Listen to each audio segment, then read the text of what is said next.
ஜீவனை கொடுக்கின்ற ஒரு நல்ல மேய்ப்பன் நமக்கு இருக்கின்றார். பிரியமானவர்களே, கர்த்தர் என் மேய்ப்பராய் இருக்கிறார் என்று சொல்லி தாவீது சொல்லுகிறதை பார்க்கின்றோம். நான் தாட்சி அடைய போகிறதில்லை, அவர் என்னை புல்லுள்ள இடங்களிலே மேய்த்து அமர்ந்த தண்ணீர் அண்டையிலே அவர் என்னை கொண்டு போய் விடுகிறார்.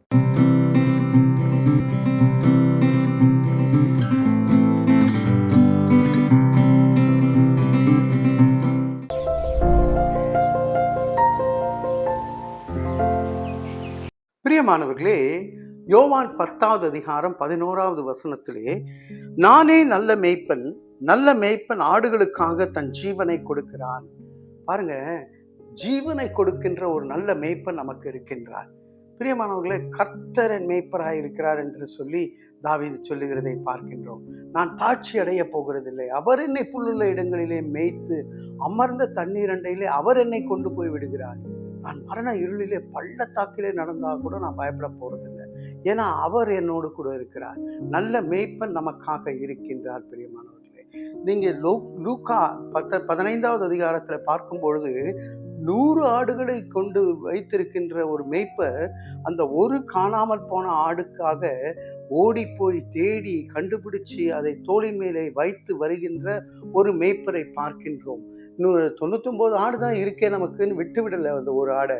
அப்படி தொலைந்து போன நம்மை, விடாய்த்த ஆத்மாவோடு இருக்கின்ற நம்மை, சோர்ந்து போய் இருக்கக்கூடிய நம்மை ஆண்டவர் இன்றைக்கு நான் நல்ல மேய்ப்பன் என்று நம்ம இடத்துல சொல்லுகிறார். நீ தாழ்ச்சி அடைய மாட்டேன்னு நம்ம இடத்துல சொல்லுகிறார். நீ ஏன் கலங்குகிறாய், ஏன் உனக்குள்ள தியங்குகிறாய் என்று ஆண்டவர் நம்மை பார்த்து சொல்லுகிறார்.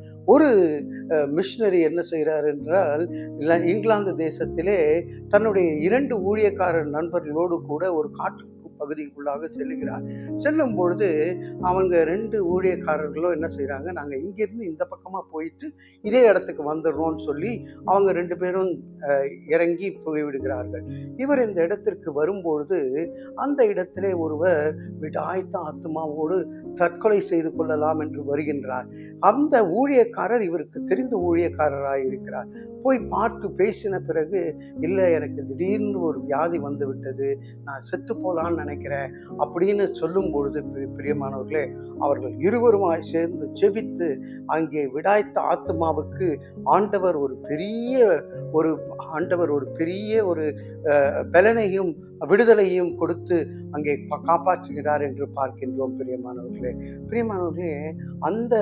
இந்த போன 2 ஊழியக்காரர்களும் வந்து பார்க்குறாங்க, எப்படி இந்த நபரை கண்டுபிடிச்சிங்க அப்படின்னு பார்க்கும்போது, நானே நல்ல மேய்ப்பன். ஆண்டவருடைய கண்கள் சுற்றி கொண்டே இருக்கிறது. யாருக்கு தேவைப்படுகிறதோ அவர்களுக்கு இந்த வார்த்தை சென்று சேரும், அவர்களுக்கு விடுதலை கிடைக்கும். இந்த ஒரு நிச்சயத்தோடு தலைகளை தாழ்த்தி நல்மேய்ப்பரிடத்திலே நம்மை ஒப்புக் கொடுப்போம். அன்பின் பரலோக பிதாவே, நாங்கள் கர்த்தாவே நல்ல மேய்ப்பரை வைத்திருக்கிறோம் என்கின்ற ஒரு நிச்சயத்தோடு உம்மிடத்திலே வருகிறோம். நீர் ஆசீர்வதியும் ஆண்டு கொள்ளும். இயேசுவின் மூலமே ஜெபிக்கிறோம் நல்ல பிதாவே. ஆமேன், ஆமேன்.